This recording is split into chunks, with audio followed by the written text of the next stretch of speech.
You may write me down in history with your bitter, twisted lies. You may trod me in the very dirt, but still like dust, I'll rise.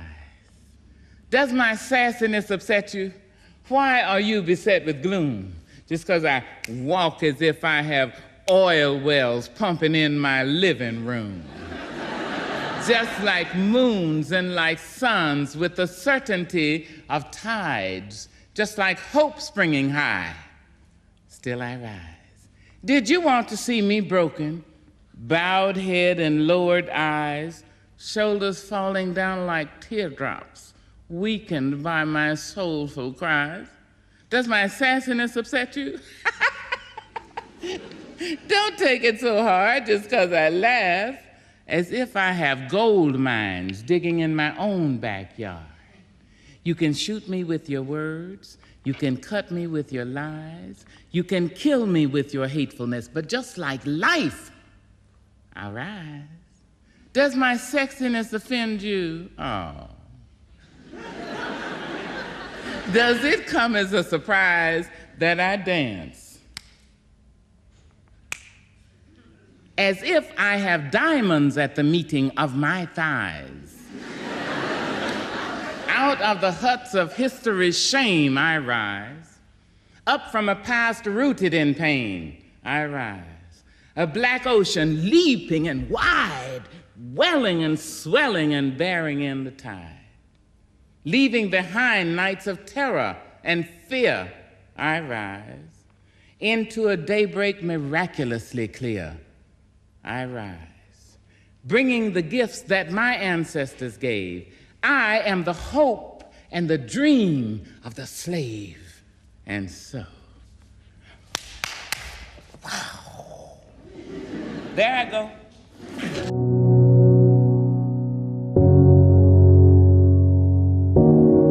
World Poetry Day. World Poetry Day, celebrated annually on March 21st, is a global event recognized by UNESCO to honor poetry's significant role in human culture. Established in 1999, this day seeks to raise awareness about the powerful and transformative impact of poetry, encourage creativity, and preserve diverse literary traditions from around the world. The theme for this year is Poetry for Peace and Unity. It emphasizes poetry's ability to promote understanding and connection between people and cultures. Poetry, an age-old art form, has played a crucial role in shaping civilization and reflecting societal values. World Poetry Day serves as a reminder of its continued relevance and importance in the modern world.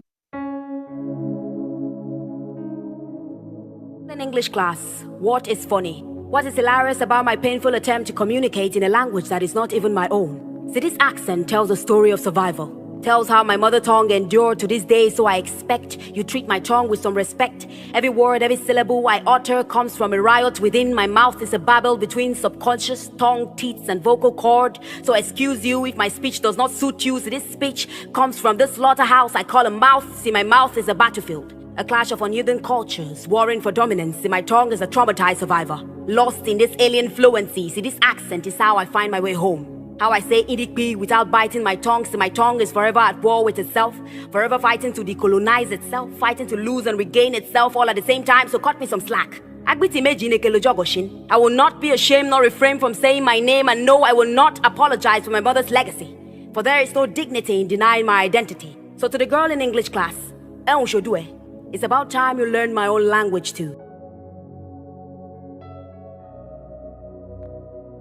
The origins of World Poetry Day. The idea of World Poetry Day was introduced by UNESCO in 1999 to celebrate the richness of global poetic traditions. The day was intended to promote the preservation and revitalization of poetry across different cultures and languages. UNESCO recognized that poetry, as one of the oldest and most dynamic forms of artistic expression, holds the potential to bridge gaps between different communities, fostering understanding and respect for cultural diversity. Poetry has historically been used as a means of storytelling, preserving cultural identities, and conveying complex emotions.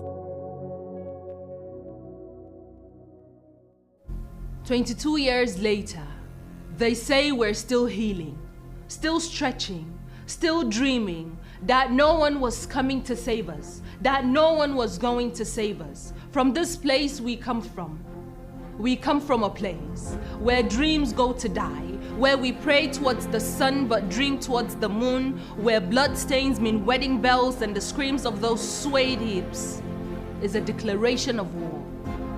No wonder a woman's body is a country, where mothers battle an egotistic man and an over-entitled son, still calling it care at its finest. This is the reality of my Nigeria. Years after years, we asked our country when her story changed from this tender girl with hopes and promises, the one that made men mad with love, even some jealous, to this girl I barely recognize. We asked these questions, questions of freedom, of justice, of dignity, beneath an angry sun with bodies hunched like question marks. The echoes of our anger, blowing wild like breeze. These children of anger you called us, but we stood, dared our hearts to be still, our soul defiant. Do you remember the day our anger rose like the Capitol, like NSAS, rose like bombs in Mubi, rose like chaos, like madness, like God, asserting that just maybe we amounted for something, amounted for hope, the same hope that built this country and 3 years later broke it apart in 1966. The same hope that brought us out in thousands, calling it Biafra, calling it NSAS, calling democracy, fighting its tyranny, just something of a name that represented what we wished for, what we prayed for, what we fought for. Came out in thousands during Balewa, during Abacha. We came out during Adua, Jonathan, during Buhari, said we are here, we are ready, take us and deliver that promise. But they said we were not ready, that we will forget. But we will never forget, for forgiveness is a thing we buried in the ground to remind us of Biafra, to remind us of NSAS, to remind us of Abiola, of Bayelsa, to remind us of Mubi, of Yobe, of Bama, of Chibok, of Katsina, of Zamfara. But we will never forget. We shall also not forget when we stood and held the secret in our mouth till the rot came, when we allowed a valid reason to be. Boys will always be boys, and Aisha should have been covered, or better still, should have been home. When everything we refused to acknowledge came back that day, from the boys we left hungry to the preachers we left untamed, they all came back. Like that ocean, raging, coming back to reclaim everything it has lost, and swallowing anything and everything that refuses to be moved. We held it in, refused to come out and vote, said it wouldn't count, allowed the wrong ones think they are right, accepting to be outnumbered, forgetting that only the young can run. We watched on TV as our cousins burnt down our houses. We dared say nothing. Instead, we told them to come. Said everyone had a skeleton in his cupboard, and the Nigerian God is a forgiving one. Told them to show us their humors on YouTube and dangle the flag of Chibok in our faces. Allow us make punchlines out of placards. Just give it time, we said, believing that time heals all wounds, and these wounds we now carry like medals on our backs, too heavy on our chest, in our mouths, rotten to the core. But even in the light of all of these madness, we are still proud. Proud because our grandfathers built a whole region from groundnuts, hit their chest, dared even the pharaohs to come. Proud of a century of stories told to generations as things fell apart beneath the arrow of God, watching us still burn under half a yellow sun. Proud of Naija, Naija of dreamers like water, of Paystack and Flutterwave, a piggy vest of talent, like the Adetiba of visuals, the Uzi Usman of script, the Kutis and Bongos of voice, Anthony Joshua of punches, Tony Elumelu of impact, Dangote and Otedola of bags, tigers like Ahmed Musa, young green hearts of agriculture like Hafaz, proud of a Naija of vastness, from Nkonjo Iweala to Amina J. Muhammad, Wizkid to Classic, Tiwa to Afro Dija, from Arewa to the Delta, proud of trainings of Mama Tawo and of our resilient youth, radiant green to sparkling white. God, you are doing so well. So here is to my Naija of storytellers, Chinua Achebe, Wole Soyinka, Chimamanda, Naija of wordsmiths like me, like Titi Lope, like Bash, like DK, speaking words to power, to reality, like water, and hearts like fire, flags billowing a future that's nearer. Here is to Naija, with our glass cracked and standing, half empty and half full, half empty with this promise of yesterday, half full with promises of tomorrow. A glass to Naija, held in multitude by our dreams, connected by our wills, a Naija of dreamers, dreamers like you, dreamers like water, waters of endless possibility.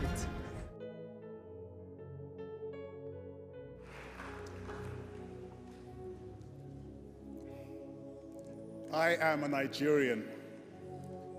I am 1 in 5 Africans. I am 1 in 8 black people anywhere in the world. I am a Nobel Prize winner, an Olympic gold medalist, a Grammy Award winner, a soccer champion, a Prince of the Vatican, an Oscar nominee, a giant of literature, a distinguished scientist, a musical icon. My roots lie in the dusty Sahara of the north, in the rich rainforests of the east, in the rocky hills of the west, in the oil-filled swamps of the delta, in the warmth of our villages and vibrance of our cities. My strength flows from the waters of the Niger and the Benue. My joy springs from the rush of Guerrera Falls and the natural wonders of Yankari. Nigeria is my rock. Nigeria is my hope. Nigeria is my home. I am the voice of 200 tribes speaking 300 languages. I am the dance of the circle of life. I am the laughter of the world's happiest people. I am nourished by the crop of the soil, fed by the bounty of the rivers. I am your neighbor. I am your friend. I am a warrior, priest, king. I am a mother, teacher, queen. I am my brother's keeper. I am a sage from an ancient civilization. I am a child in the youngest nation on earth. I am the beauty. I am the sound. I am the vision. I am the spirit. I am the passion. I am the soul of a continent. I am a Nigerian.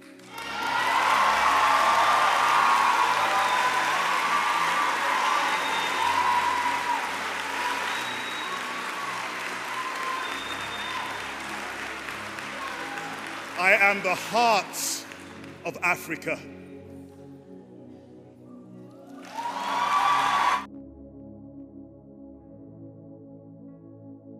World Poetry Day was created to ensure that future generations continue to appreciate poetry power to both challenge and uplift societies, serving as a tool for communications, social change, and introspection. Poetry has long been a mirror of society, offering insight into the experiences, struggles, and triumphs of individuals and communities. Throughout history, poets have used their words to reflect upon and critique political, social, and cultural issues. From the works of Homer in ancient Greece to the writing of Leston Hughes during the Harlem Renaissance, poetry has provided a platform for marginalized voices and championed movements for justice and equality.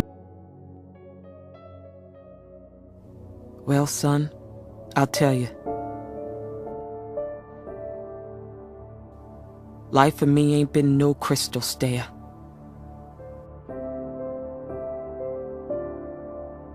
It's had tacks in it. and splinters. And boards torn up. And places with no carpet on the floor. Bare.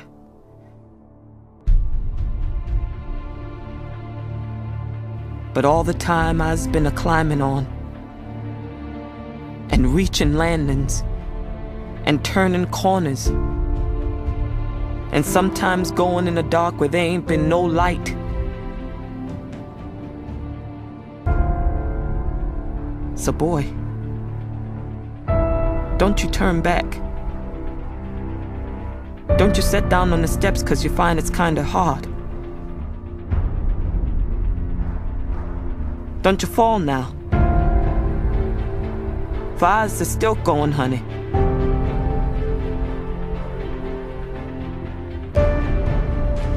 Eyes are still climbing.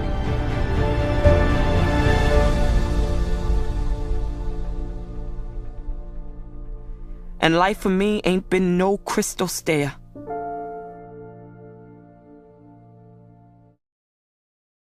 In modern times, poetry continues to serve as a catalyst for social change. Poets Maya Angelou, Pablo Neruda, and Mahmoud Darwish have used their work to address inequality, oppression, and human rights issues.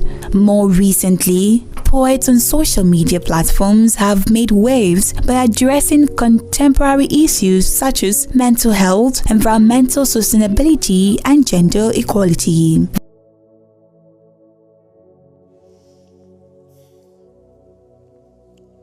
The other day, a young lady, brown as the melanin in my daughter's eyes, said behind the mic that she hated being a woman. She wanted to know what it meant to be one. I've often wondered the same, looked around for the teaching of such to tell me of myself. We all learn to be by imitation or indoctrination. Mama and media can't help but train, tutor us into carbon copies of themselves, so then knowing who we are or what we should be is really understanding whose costumes we wear on most days, whose skeletons we switch with when Adam took his nap. I was told a woman was independent, autonomous, that she needed not a man or moon to keep her in orbit, that she moved about as wind and breeze, lived without needing permission to interrupt all that is still and under restraint. I was told a woman cannot truly be herself, that is, if herself is not light enough, dark enough, if her hair is no Rapunzel replica, or if it be too Underground Railroad for those cotton-acting men to stomach. I was told that my body is neither belonging of me nor its beauty innate, but that I am not gorgeous unless told by another woman's son to be so. When did the mouth of men in whose image women are not made in begin to damage us so silently?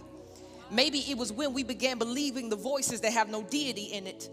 I was told a woman should not submit, should not be meek, that type of behavior was only for women who treated their voice like a secret. I was told not to be a secret but a siren, to be as machete as I can and honor my opinions at the expense of respect. While some men may believe themselves to have liberty over a woman's body as taught how to destroy as only depravity could predict, we have equally learned how to tear and rip and undo dignity with a mere sentence or squint. It's called strong by society. They tell us that's what a backbone looks like. But beautiful is the spine that remembers where it came from, that lets its knowing of self not be determined by every wind of doctrine and dust, but God himself. We must unlearn the deep misunderstandings that compose themselves as empowerment, as freedom. Liberation has never come by way of unbelief. Eve did not attain life by finding beauty in lies, but only a naked body and a husband that forgot her first name. We women must be smarter, must be wiser, must be bent on loving truth, no matter how contradicting it is to a dying culture. I tell you, a woman is no fool unless she chooses to be.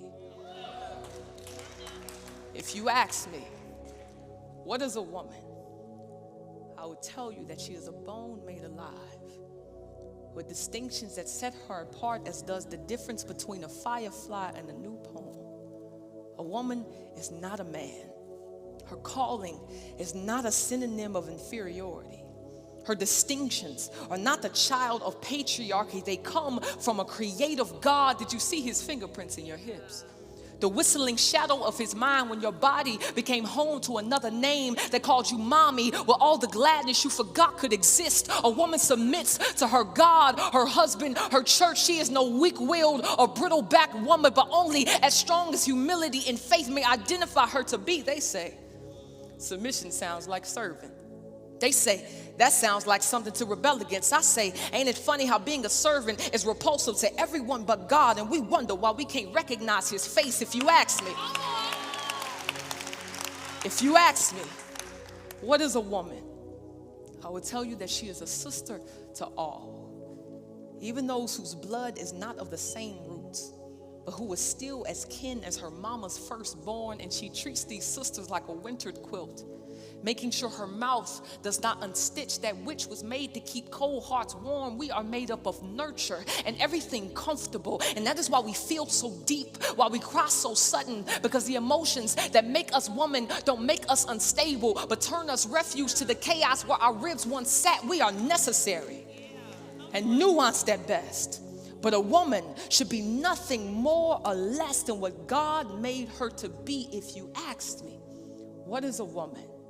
I would tell you, ask the God who made her. These voices have made poetry more accessible and relevant to a new generation, proving that the art form is far from outdated. The significance of poetry is not only found in its historical context, but also in its relevance to contemporary society. In an era dominated by technology where information is often fragmented and fleeting, poetry provides a way to communicate profound truth and emotions in a concise and evocative form. In a world overwhelmed by noise, poetry offers clarity, offering a moment of reflections that transcends the everyday. In the realm of education, poetry plays a vital role in nurturing creativity, critical thinking, and linguistic skills. Poetry introduces students to rhythms, metaphor, and symbolism, enriching their understanding of language while also encouraging them to think critically and imaginatively. It can also serve as an entry point to explore cultural and historical context, enabling students to appreciate the richness of global poetic traditions. One of the most important aspects of World Poetry Day is its emphasis on the cultural exchange and promotion of diverse voices. The day is marked by poetry readings, festivals, workshops, and performances around the world, bringing together poets, readers, and enthusiasts from various cultural backgrounds. These celebrations help to highlight the diversity of poetry across different languages, including indigenous and regional languages that may be at risk of extinctions. Kwa Basibom State. Akanada wukara Nigeria, ete Ibrahim Babangida, akena Akwa Ibom unen, udian Nampong Cross River, Akwa Ibom oke manaket me katsina, kiswa tosan ke, mike usok ke, menang mitiaba. Akwa Ibom odu yayirong, Akwa Ibom odu yirong aimem, Akwa Ibom anienge atanti mpo. Sama seme Akwa Ibom odu ibibio. Iti ubomo fa mmoroba, iti mbri pa mmoroba, iti ukori ba mmoroba, nkoro menti mpomfen. Akwa Ibom ni ekese ndiri afang editan kong. Ata ma sa iwa nyane kpang kukwo. Ade si usong ria usong ikpong boro menem diri amfen.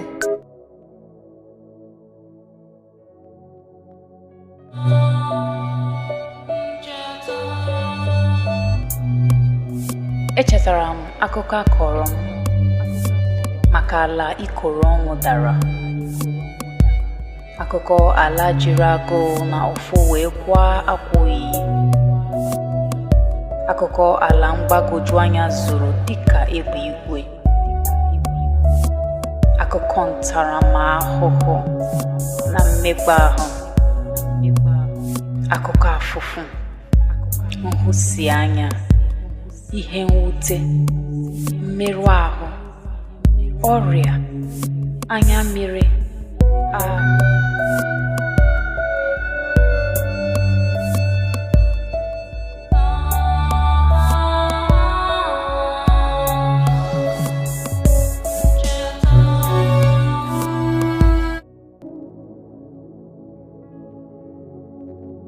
lẹ́ńbẹ̀ òun àjíire bí ọ̀dẹ̀ òdùn bí ṣe lè yín dùn tí mo níròyìn ló ń kí yín pé ẹ kú òwúrọ̀ o bẹ́ẹ̀ ni kádé ó pẹ́ lórí ìlà kọ́ba aláyé kára ó le ní tàwọn òjò yìí ẹ ǹlẹ́ ń bẹ̀ òun ní gbogbo àwọn ará gbogbo yòókù tí mo níròyìn mo ti dìde lónìí èmi ọmọ afinú ṣọgbọ́n mo kí gbogbo ọ̀jọ̀gbọ́n onílàákàyè mo ṣe bá gbogbo ajúnilọ pátápátá o mo ṣe bá ọmọdé pẹ̀lú àgbàlagbà ojúmọ́ ìní tó mọ́ wa á sàn wá sówó á sàn wá sọmọ á sàn wá sí àìkú eléyìí ti ṣe baálẹ̀ ọ̀rọ̀ nítorí lọ́tún báyìí ṣe bóun lọ́jọ́ yọ o lọ́tún báyìí ṣe bóun lòórùn ràn.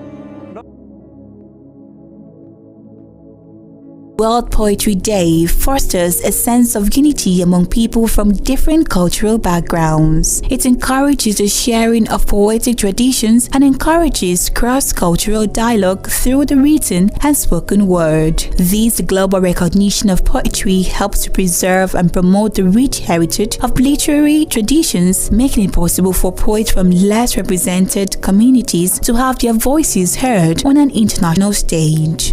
In conclusion, World Poetry Day is not just a celebration of an art form, but a recognition of the power of words to shape, inspire, and transform societies. Poetry is more than just a literary tradition, it is a tool for expressing personal and collective identities, raising awareness about social issues, and forging deeper connections between people. By promoting the creation of poetry and its diverse forms, World Poetry Day reminds us that in every word, line, and verse, there is a potential to create understanding and bring about a meaningful change. An increasing complex world, poetry offers a universal language that unites people across cultures and time. World Poetry Day serves as a reminder to continue to value and celebrate the creative spirit and to never underestimate the impact of poet's pen.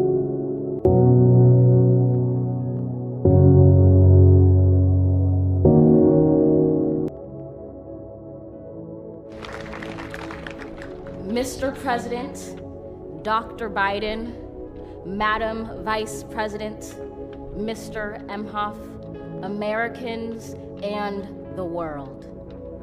When day comes, we ask ourselves, where can we find light in this never-ending shade? The loss we carry, a sea we must wade. We've braved the belly of the beast. We've learned that quiet isn't always peace. In the norms and notions of what just isn't always just is. And yet the dawn is hours before we knew it. Somehow we do it. Somehow we've weathered and witnessed a nation that isn't broken, but simply unfinished. We, the successors of a country and a time where a skinny black girl descended from slaves and raised by a single mother can dream of becoming president, only to find herself reciting for one. And yes, we are far from polished, far from pristine, but that doesn't mean we are striving to form a union that is perfect. We are striving to forge our union with purpose, to compose a country committed to all cultures, colors, characters, and conditions of man. And so we lift our gazes not to what stands between us, but what stands before us. We close the divide because we know to put our future first. We must first put our differences aside. We lay down our arms so we can reach out our arms to one another. We seek harm to none and harmony for all. Let the globe, if nothing else, say this is true. That even as we grieved, we grew. That even as we hurt, we hoped. That even as we tired, we tried. That we'll forever be tied together, victorious. Not because we will never again know defeat, but because we will never again sow division. Scripture tells us to envision that everyone shall sit under their own vine and fig tree, and no one shall make them afraid. If we're to live up to our own time, then victory won't lie in the blade, but in all the bridges we've made. That is the promised glade, the hill we climb if only we dare it, because being American is more than a pride we inherit. It's the past we step into and how we repair it. We've seen a force that would shatter our nation rather than share it, would destroy our country if it meant delaying democracy. And this effort very nearly succeeded. But while democracy can be periodically delayed, it can never be permanently defeated. In this truth, in this faith we trust, for while we have our eyes on the future, history has its eyes on us. This is the era of just redemption. We feared it at its inception. We did not feel prepared to be the heirs of such a terrifying hour, but within it we found the power to author a new chapter, to offer hope and laughter to ourselves. So, while once we asked, how could we possibly prevail over catastrophe? Now we assert, how could catastrophe possibly prevail over us? We will not march back to what was, but move to what shall be, a country that is bruised but whole, benevolent but bold, fierce and free. We will not be turned around or interrupted by intimidation, because we know our inaction and inertia will be the inheritance of the next generation. Our blunders become their burdens. But one thing is certain: if we merge mercy with might and might with right, then love becomes our legacy and change our children's birthright. So let us leave behind a country better than the one we were left. With every breath from my bronze-pounded chest, we will raise this wounded world into a wondrous one. We will rise from the gold-limbed hills of the west. We will rise from the wind-swept northeast, where our forefathers first realized revolution. We will rise from the lake-rimmed cities of the Midwestern states. We will rise from the sun-baked south. We will rebuild, reconcile, and recover in every known nook of our nation, in every corner called our country. Our people, diverse and beautiful, will emerge battered and beautiful. When day comes, we step out of the shade of flame and unafraid. The new dawn blooms as we free it. For there is always light if only we're brave enough to see it, if only we're brave enough to be it.